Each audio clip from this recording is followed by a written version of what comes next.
It's really a sacred space for people to gather and share their values and share their practices and share their wisdom. And it's marvelous.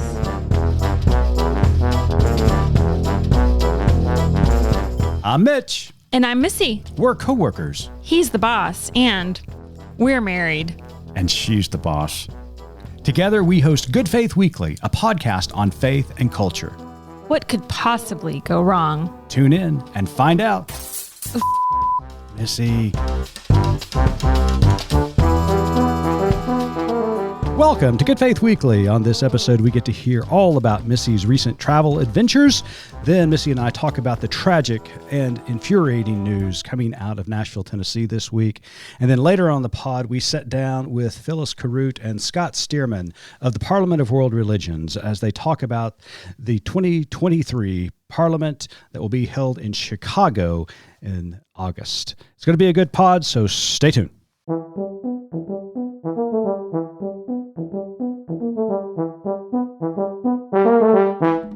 Hello there, Missy. Hey, how are you? I'm doing well. How are you? I'm well. Just so good to be home. We have been on the road, it seems like, for the last 3 or 4 weeks. Not really, but yeah, I know what you mean. Well, we've been traveling. It does seem like we've been in and out been a in lot, a car. but I mean, that's just the way we live, so it's It good. is. It's been fun. But there was something that happened on one of your treks over the last few weeks that... I had quite a little traveling adventure, and for those of you who are friends with me on Facebook, my apologies. I'm gonna tell the story, but there's some added details that you may not have read. Oh boy, get ready. From last week. So because of family schedules, you flew out a day earlier than I did for a meeting we were attending, and our younger son, who was home for spring break, as we mentioned last week, he was flying out an hour earlier than me, so which meant a 3:30 a.m. wake-up call, leaving for the airport at 4 a.m. And then I sat there with him and until his plane left, and then went to my gate. So all of this to say, I'd been in the airport for much longer than usual before a flight, and it finally was time to board my flight, and I get in the line when they call my group, and I am behind an elderly couple, and the wife has just lathered herself in perfume. Oh boy. And I know how much you love the perfume. She clearly doesn't know the rules of social interaction these days. Yeah. We don't do this, you guys. Right. I am super, super sensitive to perfume, and it turns out while most normal human beings, their olfactory senses kind of start to die out as they get older, mine are getting more sensitive. I'm having more reactions. In any case, I'm standing behind this woman, and I am praying like I have not prayed in quite some time that she is not going to be my neighbor on this flight, because I really did not know if I could sit by her without having some major breathing issues. Right. Anywho, we get on the plane. The Lord answered your prayer. My prayers. Nice. So I am #blessed. So she sits down in her row. I go get in my row, and then I always choose the window seat because I like to curl up and kind of sleep against the window. Is there one flight that you've never taken a power nap on? I always try. That's okay. Very rarely works out for me, but anyways, no, I'm a window seat person. And the minute I sat down, and then the gentleman who was sitting on the aisle sat down, I realized, I think because of the change in routine, sitting with our youngest son and talking before his flight and all of this, I had forgotten to make that very important pre-flight pit stop in the restroom. Did you now? I did. And I'm guessing you had a big gulp on the way in of course. To the airport. Yeah, so I had a big Starbucks iced coffee. Anyways, so as I sit down, I'm like, oh no, I kind of need to go to the bathroom. But the flight was going to be under 2 hours. Yeah, short flight. I'm in the window seat. I don't like to inconvenience people, so I'm just going to sit there. Really? Most people. So I am going to be fine. Well, then another gentleman comes in and takes up the middle seat. Oh. while he may not have bathed in perfume Oh, that no, morning, no. he was quite odorous. Oh, my goodness. I thought there are just those moments in life when you know God has a sense of humor, right? Mm-hmm. This is totally one of those. God, she, he, It was they, they were up there just cackling. Oh, yes. Snickering at me. Yeah, we answered your prayer. That's right. I'll take your perfume and show you one more. How about body odor? So in any case, so he sits down and I thought, okay, eventually I'll adjust. You know how your nose just eventually you become nose blind. I thought eventually that will happen. Well, I started noticing passengers around in front and behind me started popping Altoids mints, which was a blessing because it kind of did mask that smell. But anyway, so we left the gate, start taxiing for a little bit, and then all of a sudden kind of make an abrupt stop.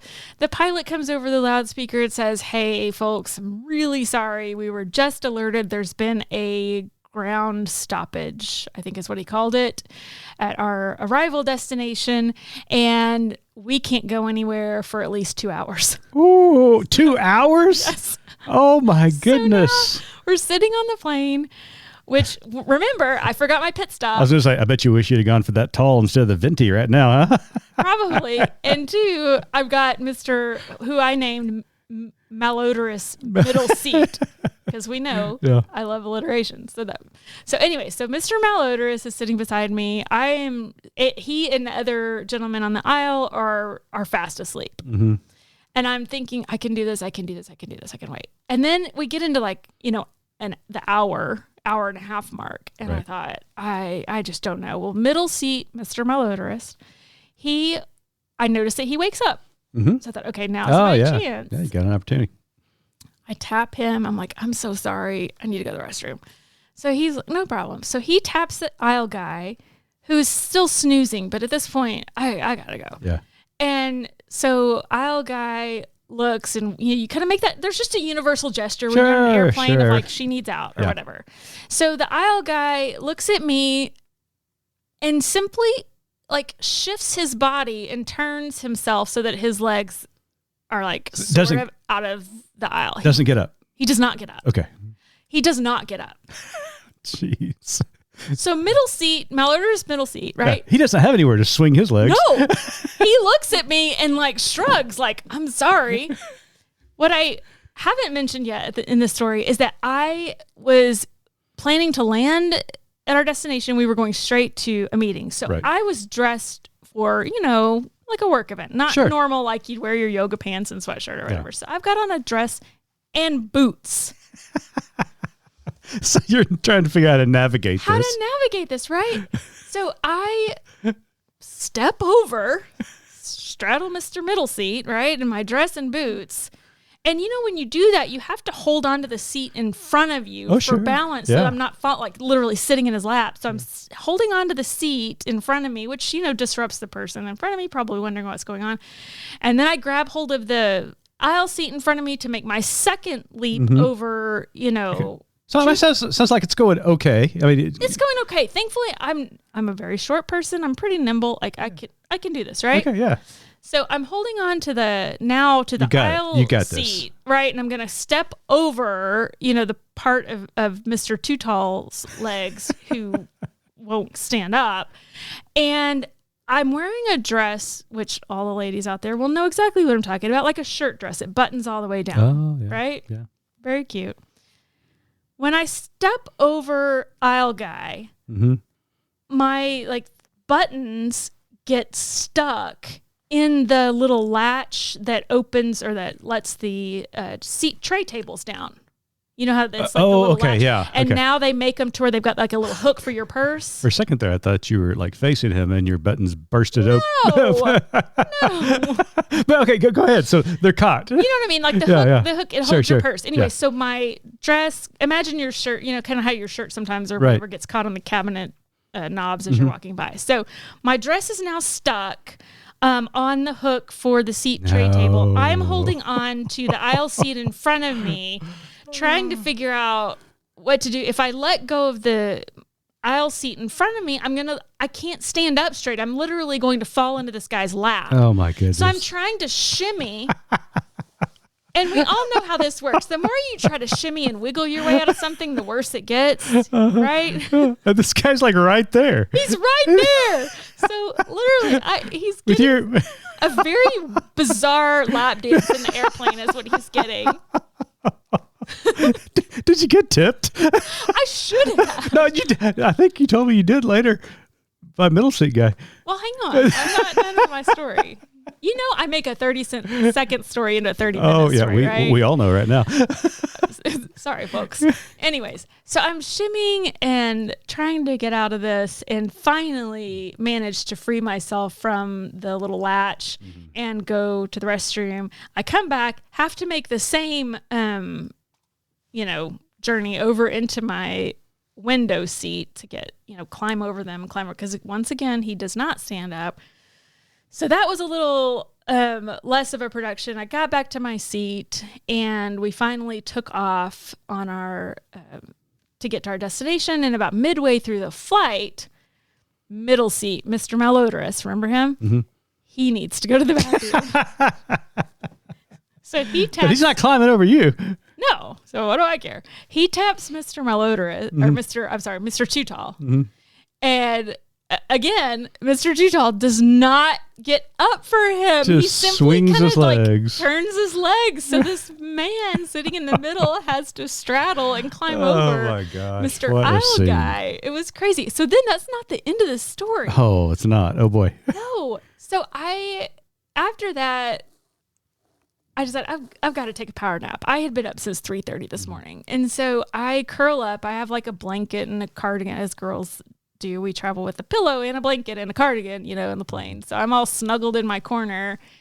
And I kind of, I hear the flight attendants going up, getting drink orders. I didn't need a drink at this point. So I'm just going to stay trying to snooze. And then all of a sudden I kind of feel something. And I look down and Mr. Malodorous thought that I needed the cookies they were handing out. So you did get tipped. So he got me some cookies and put them in my lap. Wow. And that was just very weird. I didn't know what to do with those. Oh my Anyways, gosh. it was. You have the craziest travel stories. I really do. It's kind of a running joke. People in our world, our family, our friends are just like, don't fly with because me. You flew back with me and we didn't have any of those issues. No, we didn't have any of those issues. It was totally fine. But it was a crazy story. So for those of you who followed along on Facebook with me that day, it was just. I just had to share this. It's like such a bizarre thing, but wow. Anyways, so that's our funny story for the day. Yeah. But now we have to switch gears into something really crazy. Yeah, the news this week coming out of Nashville, Tennessee was extremely heartbreaking as a 28-year-old walked into Covenant Presbyterian Church where the Covenant elementary school was located and opened fire with an AR-15 automatic or assault weapon and killed 3 children and 3 adults. And it's just, once again, heartbreaking, frustrating, and infuriating all at the same time. Yes. I don't know what else to say. It's awful. We're going to keep having it. Lather, rinse, repeat. We're going to keep having this conversation. I wrote my article this week about the idolatry of the Second Amendment worshipers, and that at some point, because I don't know if you saw, I'm sure our listeners saw, that Fox News was doing a live broadcast outside of the church the day of the shooting, and a woman. I don't know. I'm guessing many of our listeners are not Fox. Well, they probably heard the story because everybody else covered the story. I haven't heard this, so you'll have to tell me. Yeah. And so what happened was they were live on the air, and a woman walked up and started to ask questions really loud so that the microphone could hear her. And she simply asked this: aren't you guys tired of covering this? Aren't you guys tired of being here and having to cover all of these mass shootings? It happened to be Ashley Beasley, who was a survivor of the 22 mass shooting during the 4th of July parade in Chicago. last year, and she just happened to be in Nashville at the time, so she rushed over there. And but her question is legit. Are you not tired of this? And here's the answer for America. They aren't. They aren't tired of it. If they were tired of it, they would do something about it. And they continue not to act. And when I say they, I'm talking about the United States Congress. They have the power to enact sensible gun legislation, and they refuse to do it. And it is infuriating and, in my opinion, immoral and evil. We have little kids being, their bodies blown away by an AR-15. In fact, the Washington Post this week showed what would happen to a body if a bullet from an AR-15 went inside of it, because everybody is at a loss. We don't know what's going to move the needle, because obviously you would think in this country, if children were killed routinely, that we would actually do something. But there's a group of legislators that are beholden to the NRA that believe in this false application of the Second Amendment, because the Second Amendment is very clear that it needs to be under a well-regulated militia. It does say that people have the right to own firearms. Nobody's trying to take your damn guns. But what we are doing is saying there is sensible gun legislation that can be passed, because that is Congress's responsibility. And they refuse to do it. And then I'm also tired of Christians, right-wing fundamentalist Christians, talking about Luke 22, when Jesus tells the disciples to go sell their cloak and get a sword, because the tension was building and his arrest was imminent and plots to kill him were rumored to be about. And in Luke 22, it's very clear that he says, go sell your cloak and make certain we have a sword. And in the text, the disciples tell him, we have 2 swords. And he said, that'd be enough. So Jesus is contemplating violence. And for all those who say, oh, he knew what he was doing, he never planned to do it. No, he was contemplating it because his life was on the line. But then mere minutes later, when the soldiers show up to arrest him, Judas kisses him on the cheek. Peter pulls out one of those swords, and he's trying to strike the chief priest, but ends up hitting a slave of the chief priest and cuts off his ear. And Jesus realized he had made a mistake and simply says, put your sword away, for those who live by the sword die by the sword. And Jesus knew the importance of regulating weaponry. It is theologically, morally, and needs to be legislatively instilled in this country that we need to regulate weaponry, because we by far own more guns and weapons than anybody in the rest of the world. And because of that, our mass shootings, our murder rates are through the roof. We are addicted to violence. I agree. But people are tired of it. And there is a silent majority in this country that are fed up. And it is time to go to the streets. It is time to vote these idiots out who refuse to do anything and use rhetoric to fundraise after a situation like this. It is appalling and evil, and things have to change. So I go back to Beasley's question. Are we tired of it? Some of us are, but not enough to the point of doing something about it. It's time to do something about it. I agree. Well, Missy, you and I earlier this week had the privilege of sitting down with 2 representatives from the Parliament of World Religions that's going to be hosted in Chicago this year during the month of August. Phyllis Curott and Scott Stearman are with us, and we had a delightful conversation. We did. I will admit, when you first think of, we're going to talk to some folks about the Parliament of World Religions, that doesn't sound super, I don't know. I just was so excited and energized by the interview. I enjoyed hearing from them. And for our listeners who are about to be kind of a little bit taken aback when Mitch reads the intro and introduces Phyllis as a Wiccan priestess. Mm-hmm. And you're immediately wondering, oh my goodness, tell me more, because we've all heard of this, but probably don't know. I do ask her that question at the end to tell us a little bit about the Wiccan faith. And she did a phenomenal job. I'm so intrigued by this and by her and by the Parliament meeting. I'm very excited that we're going. And I look forward to kind of talking a little more about it at the end. So stay tuned. Hey, Good Faith Weekly listeners, we've got an incredible opportunity coming up April 25th through 26th of this year. The Birmingham Montgomery Civil Rights Good Faith Experience is right around the corner.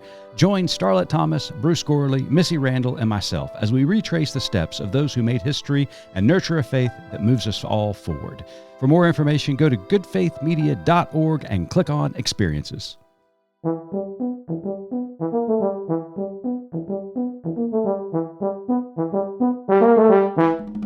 Welcome back to Good Faith Weekly. On this episode, we've got two very special guests with us. Phyllis Curott is the program chair of the 2023 Parliament of World Religions convening.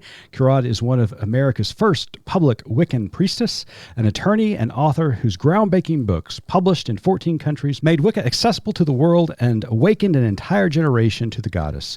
Named one of the 10 gutsiest women of the year by Jane Magazine, she was inducted into the Martin Luther King Jr. Collegium of Clergy and Scholars.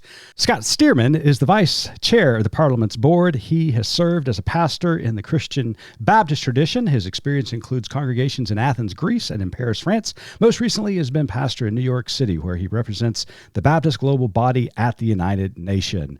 Phyllis, Scott, welcome to Good Faith Weekly. Pleasure to be here. Thanks, Mitch, Missy. Good to be here. We are both glad that you are here. We are really looking forward to the Parliament this summer in August. We are attending. We've already got our tickets and our spots, so we're really excited to be joining you in Chicago this August. Absolutely. So Phyllis, I know for years Mitch has been involved with Parliament of World Religions and has attended some events. I have not. I've just always heard through him. So why don't we start with you? For those like me in our audience who might not be super familiar with Parliament, tell us about its history and its purpose. All right. Well, the first thing I have to say is don't come if you're not prepared to get addicted, because once you come... True. Very true. Right? I love a good addiction, so that's good. Yeah, it's a good, healthy addiction, like the best you could possibly have.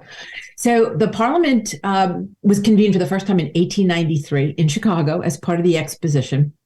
And there were thousands of people who attended. There were actually 17 women who took the stage. And probably most notable of all, it really was the first major, I think, significant public convening where members of various faith traditions came together and spoke to one another and spoke to the world. And that was remarkable. This was a period when, Catholics didn't talk to Protestants and nobody talked to the Jews, and forget the Muslims. And, and all the more remarkable, Eastern faiths were present. And it was sort of their arrival in the United States. So, it's quite noted for the presence and the participation, the speech that was given by Swami Vivekananda, who began by greeting brothers and sisters and was met immediately with a standing ovation, which tells you a lot about the wisdom and open-heartedness of that crowd. 100 years later, the Vivekananda Society in Chicago said, what are we doing to honor the 100th anniversary? How about we reconvene? And so in 1993, 100 years later, there was a parliament in Chicago. I was there, not in 1893, but in 1993. Mm-hmm. It was at the Palmer House Hotel, and there were 10,000 people in that hotel, which was remarkable. And the Dalai Lama was there. From the very beginning, we have had the most notable religious leaders, faith leaders, spiritual leaders from all the world's faith traditions, from all over the world, and practitioners from all over the world, as well as leading politicians and figures of note in areas of social justice. which reflect the interests and the devotion of the Parliament as it has grown in its new incarnation, in its new form. And so we have continued to meet all over the world. In 1999 in South Africa, in 2004 in Barcelona, Spain, 2009 in Melbourne, which was marvelous, and 2015 in Utah, in Salt Lake City, and 2018 in Toronto, and now for, I guess it's our 30th, 21st / 21st century anniversary, we'll be meeting in Chicago. And we're expecting over 10,000 people. And we're addressing a very important theme, which I'm sure you'll be interested in. Yeah, we're going to ask about that. We need a cliffhanger. So before you get your next question, I wanted to say, as you listed some of the faith traditions and religions that will be represented, real quick for our listeners who just aren't familiar with the breadth of this gathering and who all it includes, will you run down kind of a list of religions or faith traditions that might be represented there that our people might not be aware that convene together? Yeah. I think at last count, we had 168 faith traditions from around the world. Wow. So, of course, and to simply say Christian doesn't even begin to do it justice. And I think Scott could speak to that better than I, but there are all sorts of denominations of Christianity. Certainly the Catholic community, the Presbyterian, the Methodist, Baptists. I don't want to leave anybody out, but and the Jewish tradition, and many representatives also diverse within Judaism, and Islam, Buddhism, various traditions of Buddhism, Hinduism, Taoism, indigenous traditions, of which I am a part. Wicca is a contemporary revival of European indigenous traditions. And I know I'm leaving people out, and I apologize, but it's of those major faith groups that we often think of. Within that are so many denominations, and people come, and it is it's really a sacred space for people to gather and share their values and share their practices and share their wisdom. And it's marvelous. It's just so uplifting. It's deep. It is truly a fellowship of humanity. It is uplifting. It's educational. And when I attended the Toronto Parliament, I learned so much about faiths that I had heard of on the peripheral, but did not know their background and their history. And so attending some of those breakout sessions was extremely educational for me, and I just enjoyed it thoroughly. So it is an event and a conference that I guarantee, have never been to before. If you've never been to the Parliament, it is, as they have said, it is very addictive. It is a good addiction. So Scott, let's turn to you. Your experience in helping lead NGO committees related to human rights and the freedom of religion and belief. Can you share some of the most pressing issues of today and the ways in which the Parliament specifically is the place to be able to address those? Sure. Yeah. Thanks for that question. I don't think you have to be hanging around the UN to know that the world is in a mess. I think, all of us watch the news and we are aghast at really not simply at the state of the world, but the trajectory of the world, that we feel like things not only are kind of bad, but they're all going in the wrong direction. And clearly the Ukraine gets big in a lot of focus, as it should. Climate change is another thing that we're all frightened about, and increasingly every day it feels like we should be more frightened about. The United States, the rise of violence that we saw in Nashville the other day, that kind of thing. The list is long about our ills, and just with what's happening in Myanmar and China and some other places I could mention with the rise of autocracy, there's a sense that again, the road that we're traveling is the wrong one, and we need to turn around. I don't think any of us are under the illusions that the world religions can by themselves fix this, but I think there is a strong sense among all of us on the board of the parliament, that our traditional religions are certainly a key part of making that U-turn and working with governments, multilateral spaces, and with other citizens who may be in no tradition whatsoever, to recognize the problem and to understand that at the core of the solution is a sense of compassion for those who are other than you. Right. And that's where religion has, of course, been very guilty, writ large. A lot of religious traditions, you could probably, every major religious tradition has a pretty ugly history as part of its history, right? Where we've otherized and demonized people who are different than us. And that is what is so beautiful. On the other side, I'm sorry. Religion at its best has done the opposite, brought us together. Yeah. So, and that's what is beautiful about the Parliament, is that it is this global community coming together out of their differences, but in solidarity for peace and justice and living together in harmony. It is just a beautiful expression of the human spirit and our symbiotic relationship, not only with one another, but within nature itself. So, Phyllis, I think Scott's right that religions and religious leaders are not the sole catalyst to fix all of these issues that we're facing as a human society and global society. But how important is it that these religious leaders come together to form a moral compass so that nation states can take that as an inspiration to enact real tangible policies that are going to address some of these more severe global issues? Well, I think you answered your own question. Moral compass is a term that is first and foremost in my mind these days, and where we find it, right? And how each of our faith traditions has its own, and at the heart of it, as Scott was saying, is a sense of responsibility to each other that comes out of the imperative towards compassion, our innate capacity for compassion. And just as a compass points in, right, at least 4 directions, and then in between, all the points in between, so too are we, in a way, right?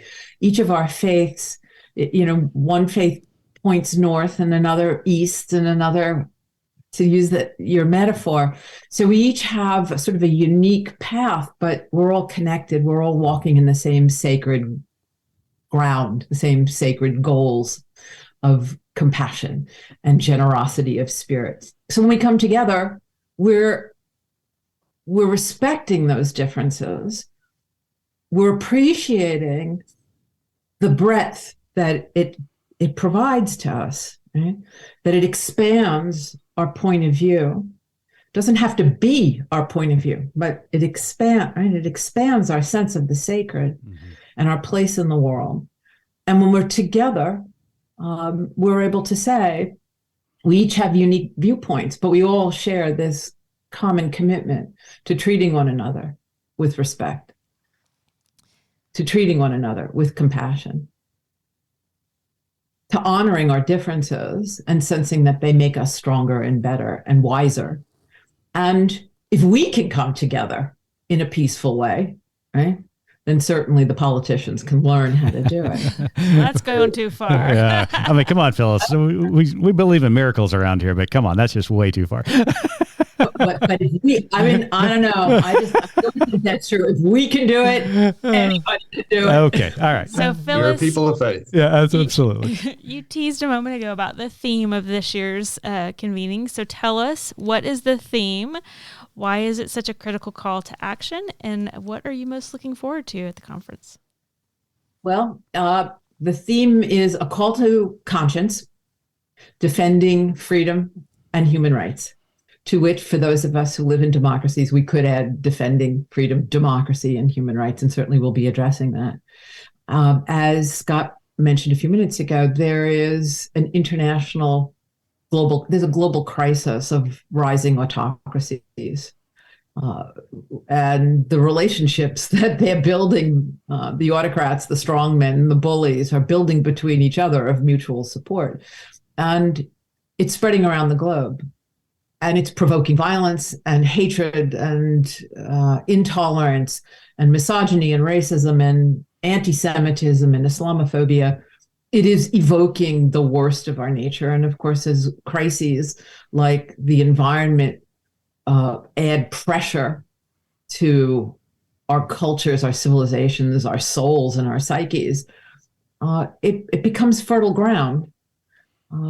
Fear is fertile ground for fascists. And if we don't step forward as spiritual practitioners, as religious believers, as people of faith who have deep and strong and abiding moral compasses, to offer an answer, to offer inspiration, to offer an alternative, right? We face a crisis that then prevents us from dealing with all of the other problems like the environment, et cetera, that demand our attention. So this is sort of prima inter pares. It's first among equal crises. Yeah. This is what needs to be addressed, and it needs to be addressed now. And so this could be the most historic and most important parliament in its history, where we are calling the leaders of the world's faiths and the practitioners of the world's faith to come together to address this problem, to unite collectively in saying this is not who we are and this is not who we will be.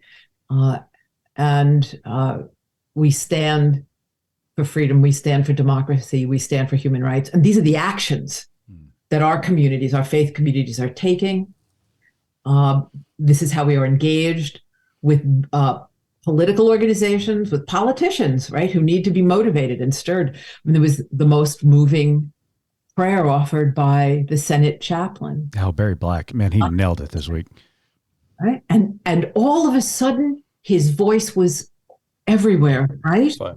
And that is the role that we can serve as religious leaders and religious practitioners. We can be heard because we're holding that moral compass. And so we've called them together. And I think that our mutual presence, our support of one another, our respect for one another, and our unity on this issue, I'm hoping will have that kind of visibility and moral impact, and will awaken people, because a lot of people are asleep. I love that. We need to be awakened. So thank you so much for that. So Scott, I outed you a while ago. I apologize. Not only are you a Christian, but you're one of those Baptists. One of those. Yeah, you're one of those.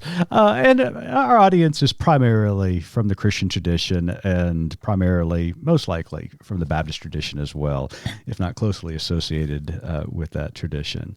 So my question is, how important, because a lot of times when we get involved and engaged in interfaith work, we see a lot of willingness, especially by minority religions or religions on the fringes here in the West, looking and seeking for dialogue and relationship.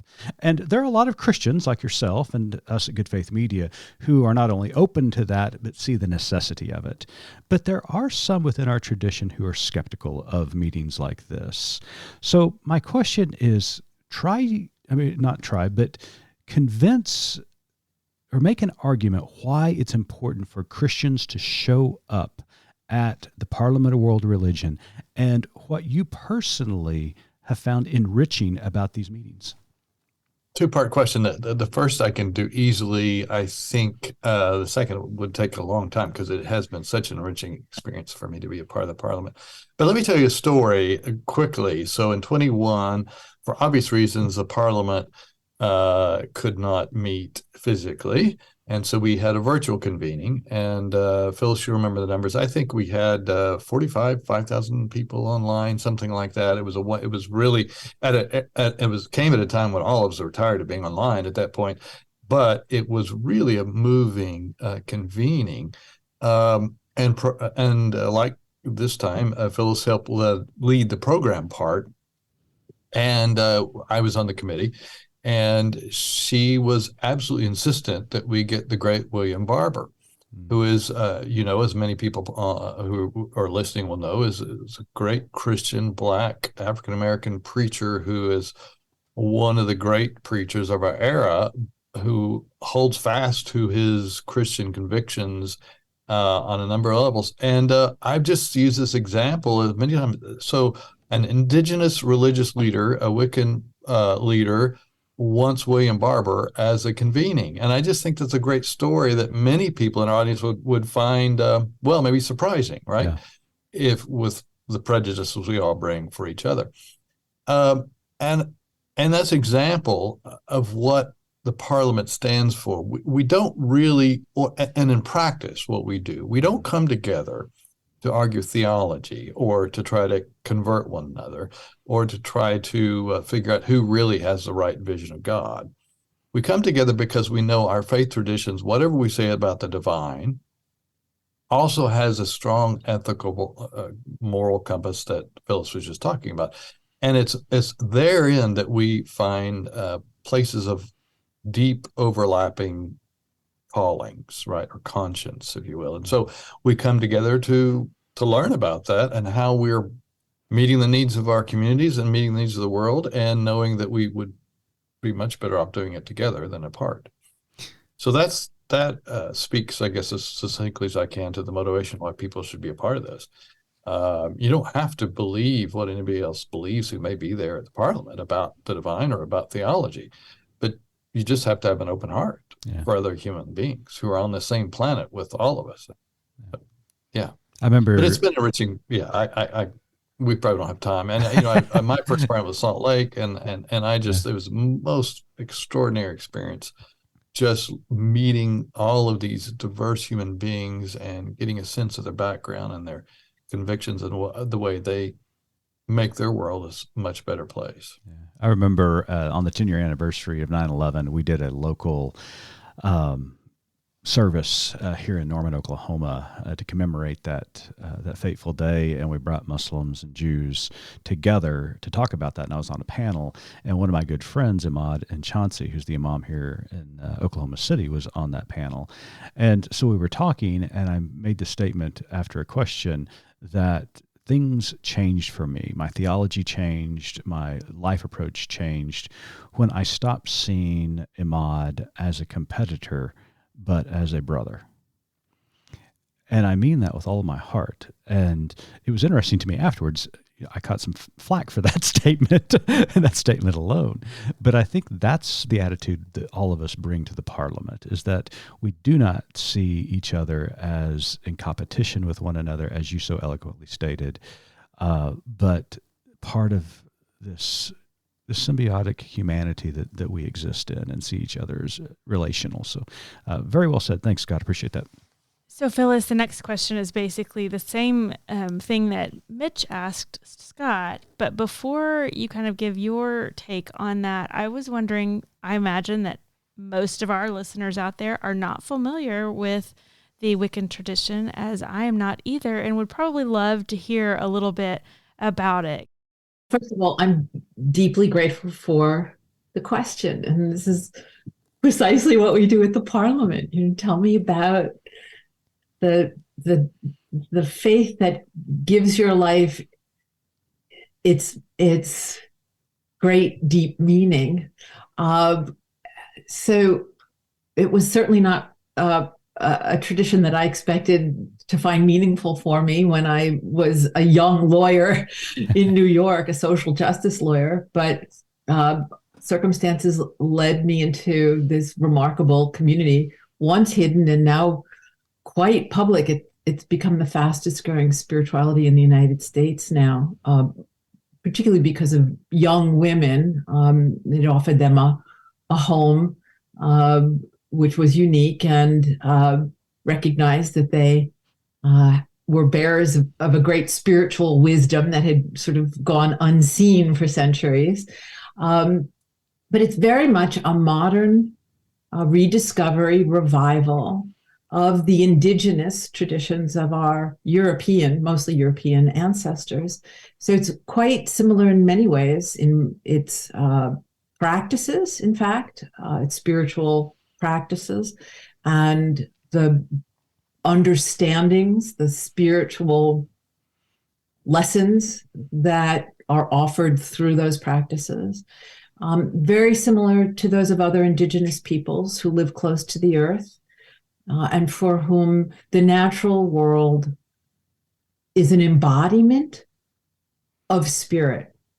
So at the heart, I would say the core value at the heart of the spirituality is the experience of life, of creation, as an embodiment of the divine, that spirit and world are one continuous whole. And that our work here is to live in harmony with the natural world. And by doing that, we live in harmony with the divine, that nature, in fact, is a spiritual teacher in very profound ways that in the West we've largely forgotten. And it's a faith that's very respectful of the faiths of others, that sort of sees the wisdom that's offered to us by our respective cultures and places, and that we are all made stronger by by respecting them and weaving them together in a sense. So that's it in a nutshell. So let me interject here because I have more questions. So do you have any sort of sacred text that you look to? Does it have like a meeting space like we would have a church or a synagogue, or where do you find community and how do you meet with other fellow sojourners? Great question. So there are texts, old texts, many of them, but I would say it is like most indigenous traditions, it tends to be more of an oral tradition. And many of the texts were lost and destroyed over time and with repression and violence, regrettably. But as an Australian Aboriginal elder said to me, we don't have books. They're made of paper. You leave them in the rain and they'll disappear. But we have the rain, and we have the earth, and we have the trees, and we have the wind. I just got chills. We have you could say the word of God. The vocabulary is life itself, and the teachings are embedded in creation and made visible through the natural world. And so that's where we go to be in the presence of the sacred and to learn that nature truly is a spiritual teacher. It's very similar to Taoism in many ways in that respect.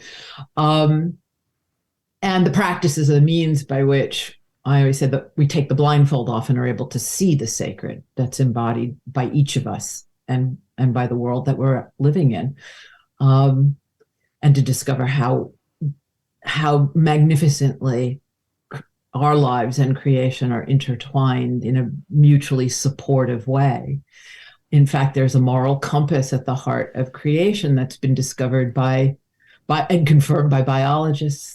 That is the moral compass, I think, at the heart of most indigenous faiths. It turns out that all living beings, whether you're a mushroom or a woolly mammoth or the microbes in my stomach or me, that we are all living with a kind of divine blueprint that enables us to live in ways that make us healthy and happy. And it turns out when we're doing that, we're contributing to making the world a better place for all life.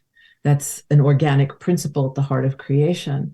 And if you think about it, it's a profoundly moral thing. It says you're meant to live well, to be healthy, and to be happy. And the way in which you know that you're doing it correctly is that the effect of how you take care of yourself makes the world a better place for all life, not just humans, but all life. So then, we can ask ourselves this essential question, are my actions, the choice of how I choose my clothing or heat my home or use energy, have transportation, grow food, eat food, have an economic system, are those things making me healthy and happy? And am I contributing through the choices that I make in the food I eat, the clothes I wear, the car I drive, right? Mm-hmm. Are those choices making the world a better place? Yeah. I love the way you capture it, defining it as indigenous religions, because I'm indigenous of North America from the Muskogee Creek Nation. And just regard the way you described this connection with nature, or connection with the divine through nature, through life and existing, it reminded me very much of my ancestors and the beliefs that they held closely. And I was just thinking, as you were talking, golly, that's kind of really the purpose of all world religions. No matter what your tradition is, no matter what system that you practice your religion in, it boils down to connecting oneself to the divine and connecting oneself to other human beings and how you relate to other human beings.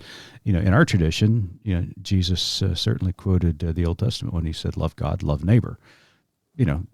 That's pretty much it. So.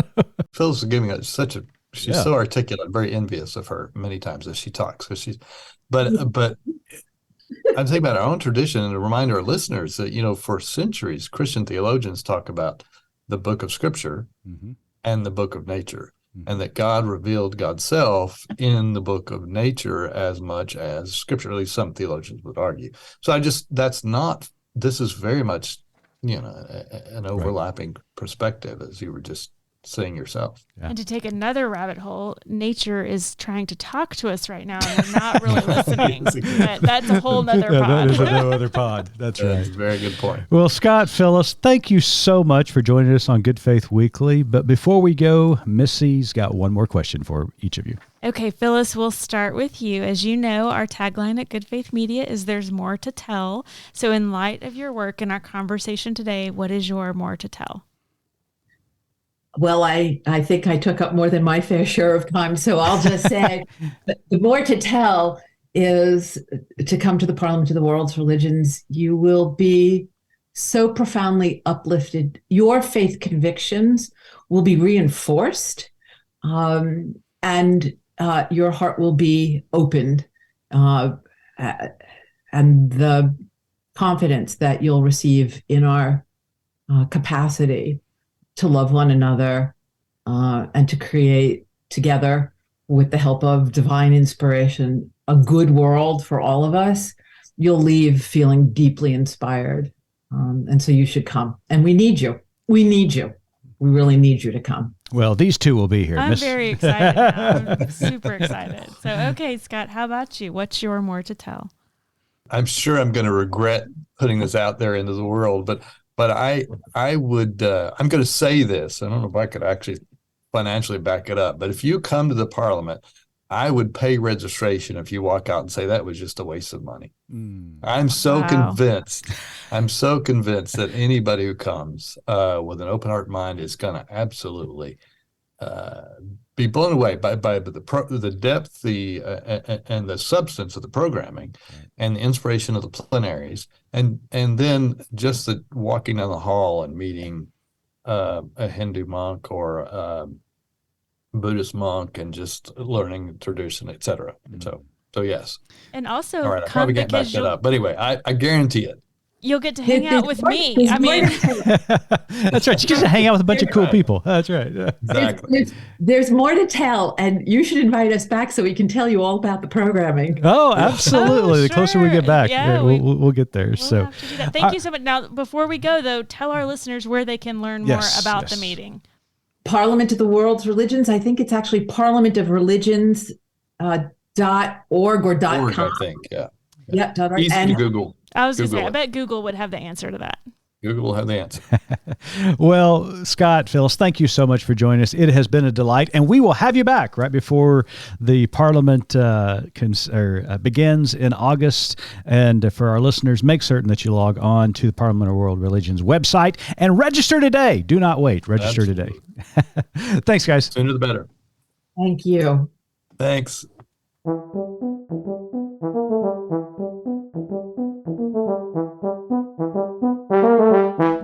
Missy, I just really enjoyed our conversation with Scott and Phyllis. Learned a lot. Yes, always enjoy spending time with Scott. He's phenomenal. He's a friend of ours, and always excited to talk to him. Getting to meet Phyllis and learning about the Wiccan faith. Yeah, the Wiccan religion. it was just, I don't know, so life-giving for me. And that's really what is great about the Parliament, is that everybody goes to the Parliament. And I went in Toronto several years ago, and everybody comes there with the not preconceived, but with the... Do we need a thesaurus real quick? Yeah, I do. Flipping those pages. I am. You can see it. The more I talk, the worse it gets. Yeah, it does. Stop. Everybody comes with the same purview that they're coming there to learn and to relate to one another. There's no competition. There's no attempt to try to convert each other to one another's religion. It is truly an educational and relational experience, and also to discover commonalities and common ground that we can work together to make the globe a more peaceful and just society for all people. And it's a beautiful example of what I think the Bible teaches, what Jesus stood for in my Christian tradition. But it's also great to hear other religions saying kind of the same thing. Right. I think one of the things that is interesting for me as I am, doing what everybody does, maybe at my age or what everybody's doing these days of deconstructing the ideas and thoughts that you grew up with. And, if you had told a 13 to 22-year-old me that I would be excited about attending a conference like this, I would feel like, you can't do that because you would have ordered your tracks already. I would have, right? I mean, I would have had my Jesus Saves t-shirts. That's right. On ready. Your Roman roads ready to go. Absolutely. So because the goal I felt like in our denomination was always to convert. Yeah. That was your end goal.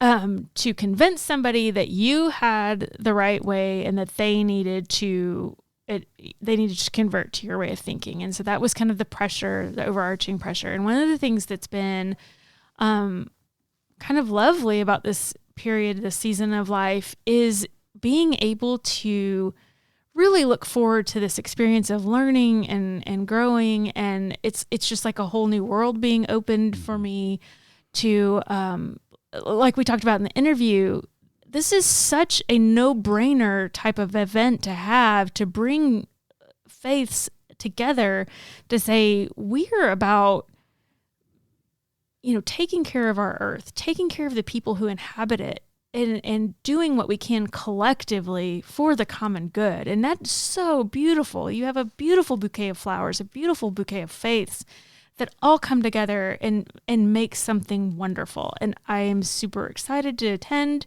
I am loving learning about different faiths and their practices. I was very interested to hear from Phyllis that the Wiccan religion is born out of indigenous roots. Yeah, I love that part of it. You knew I was going to geek out on that. I knew you were gonna like chime in on that, but I just thought, that's not what I heard about it when I was in middle school and first heard the term for the first time. I mean, you can imagine what I heard about it, and it was not at all what she described.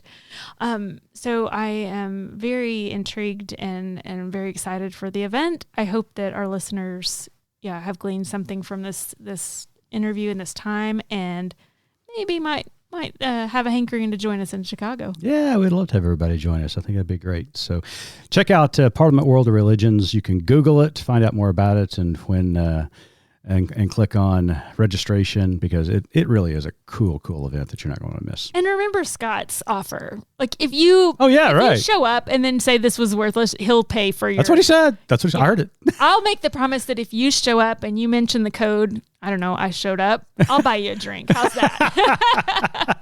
Love it. So, we'll go with that. all right. Well, we hope everybody has a good week. Absolutely. Have a great week. We'll see you next time.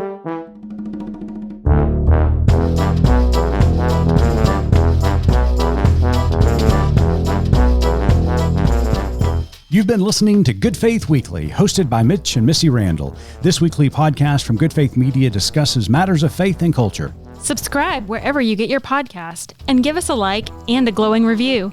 We produce the podcast out of Norman, Oklahoma. Our music comes from Pond 5. And we're supported by listeners like you. Learn more about us at goodfaithmedia.org.